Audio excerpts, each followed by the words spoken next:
दोस्तों, इकरा उर्दू न्यूज़ में आपका स्वागत है। मैं हूं हैदर अली। मनीष शुक्ला हत्याकांड के 3 आरोपी सुबोध राय, सुजीत राय और रोशन यादव को आज बैरकपुर अदालत में पेश किया गया।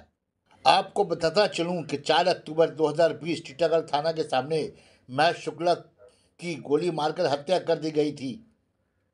पुलिस सूत्रों से पता चला है कि मनीष शुक्ला कत्ल केस के नायक रोशन यादव ही हैं।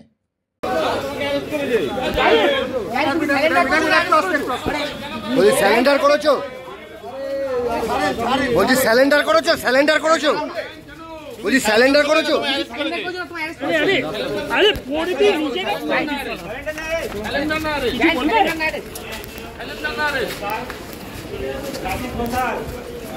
তুমি কোন লাইনে অতিক্রম করো? জলদি রে আপনারা সাইকেল দাদা আসুন, সাইকেল সাইকেল তো সাইকেল আর সবই আছে, চলো।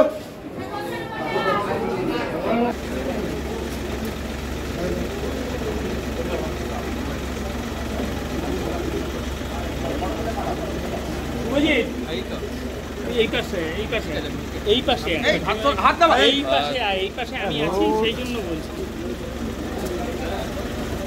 এগোস না সামনে, আরে এগোচ্ছি না, এগোচ্ছ কেন? এগোচ্ছ কেন?